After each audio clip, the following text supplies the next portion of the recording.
சிறகடிக்க ஆசை சீரியல்ல அடுத்து வர எபிசோடில் விஜயா வீட்டுக்கு ஆள் கேட்டதுனால ஆள்காரங்க வராங்க. அவங்க வந்த உடனே பார்த்தீங்கன்னா என்னால் நீங்கள் கேட்குற கேள்விக்கெல்லாம் பதில் சொல்ல முடியல. ஏன்னா என் கழுத்து ரொம்ப வலிக்குது.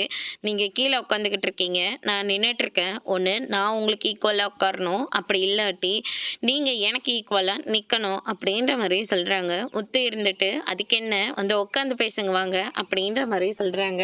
அதெல்லாம் ஒன்றும் வேண்டாம், நீங்கள் நில்லுங்க, நானும் உங்கள் கூட சேர்ந்து நிற்கிறேன் அப்படின்னு சொல்லிட்டு விஜய் இருந்துட்டு அவங்களுக்கு ஈக்குவலாக போய் நிற்க ஆரம்பிக்கிறாங்க. வந்த முதல் நாளே இந்த அம்மா நம்ம அம்மாவை நிற்க வச்சிருச்சு அப்படின்ற மாதிரி முத்து வந்து கிண்டல் பண்ணிகிட்ருக்காரு.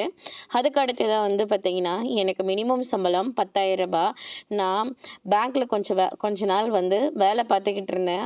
அதனால் எனக்கு அதுலேருந்து கொஞ்சம் ரூல்ஸ் அண்ட் ரெகுலேஷன்லாம் தெரிஞ்சு போச்சு. என்னென்னா எனக்கு சாட்டர்டே சண்டே லீவ் வேணும்.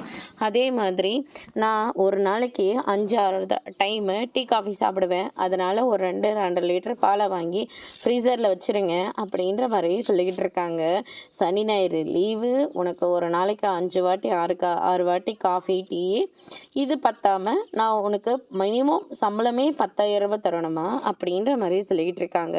அது மட்டும் இல்லை, வீட்டில் எத்தனை பேர் இருக்கீங்கன்னு சொல்லுங்கள், அதுக்கேற்ற மாதிரி தான் நான் சமையல் செய்ய முடியும், அதுக்கேற்ற மாதிரி தான் ரேட்டும் நான் பேச முடியும் அப்படின்ற மாதிரி சொல்லிடுறாங்க. நாங்கள் மொத்தம் 5 பேர் இருக்கோம், மருமகளுங்களை யாரும் இல்லை அப்படின்ற மாதிரி சொல்லிக்கிட்டு இருக்காங்க. எத்தனை பேர் வருவாங்க, ஒரு நாளைக்கு எத்தனை பேர் சாப்பிடுவாங்க சாப்பிட மாட்டாங்களோ எனக்கு தெரியாது. அதனால் இந்த வீட்டில் 4 ஆம்பளைங்க இருக்காங்க, அதில் ஒருத்தர் வயசானவர், ஆனால் 3 வயசு பசங்க வேறு இருக்காங்க.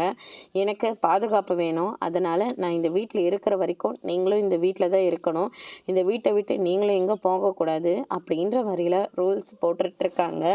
இதை கேட்டோன்னு முத்து இருந்துட்டு என் பொண்டாட்டி யார் என்னன்னு கூட பார்க்காம எல்லாத்துக்கும் விழுந்து விழுந்து வேலை பார்த்துக்கிட்டு இருப்பா, மிஷின் மாதிரி அவள் வேலையும் பார்த்துப்பா, அதுக்கு அடுத்ததான் எல்லாருக்கும் வேலையும் செஞ்சு கொடுப்பா அப்படின்ற மாதிரி சொல்லிக்கிட்டு இருக்காங்க.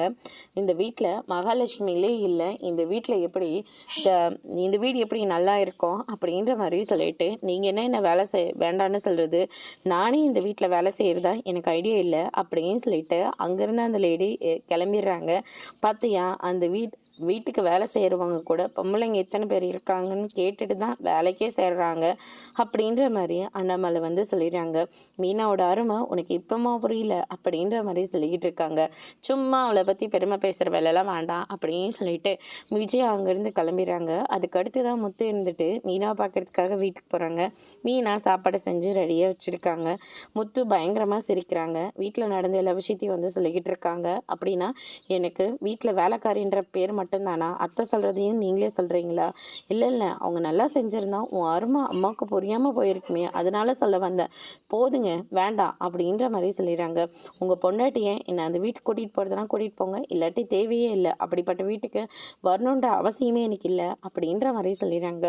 முத்து இருந்துட்டு தான் செஞ்ச தப்புக்காக தோப்புக்கல்லாம் போட்டு ஒரு வழியாக மீனாவை சிரிக்க வச்சுனாங்க. அதுக்கு அடுத்ததாக மொத்தமும் கொடுத்து அங்கேருந்து எஸ்கேப் ஆயிடுறாரு. அதுக்கு அடுத்ததாக ஸ்ருதிக்கு பிடிச்ச மாதிரி புதுசாக ஒரு டிஷ் வந்து செஞ்சுருக்காரு நம்ம ரவி. ஸ்ருதி அதை சாப்பிட்டு பார்த்து ரொம்ப நல்லா இருக்கு அப்படின்ற மாதிரி சொல்லிக்கிட்டு இருக்காங்க. அதுக்கு அடுத்ததாக மீனா ரொம்பவே பதட்டமாக வந்து நீத்து ரெஸ்டாரண்ட்டு தான் ஓப்பன் பண்ண மாட்டான்னு நினச்சா, இப்போ ஃப்ளவர் கடை வேற போட்டிருக்கா, அவளுக்கு சப்ளை பண்ணுறது அந்த சிந்தாமணி, அந்த ஃப்ளவர் கடைக்கு ரவியோட பேரை தான் வச்சுருக்கா அப்படின்ற மாதிரி சொல்லிக்கிட்டு இருக்காங்க. சிந்தாமணிக்கு ஃப்ரெண்டு வந்து அம்மா தான், நம்ம போய் அம்மா கிட்ட பேசலாம், நான் பேசினா சரியாக வராது, ரவி நீங்களும் ஸ்ருதியும் போய் பேசுங்க அப்படின்ற மாதிரி சொல்லிடுறாங்க. அதோடு முடிச்சிருக்காங்க. இனி இந்த கடையை எப்படி நடத்த விடாமல் செய்ய போகிறாங்கன்றத வரப்போகிற எபிசோடில் பார்க்கலாம். தேங்க்யூ.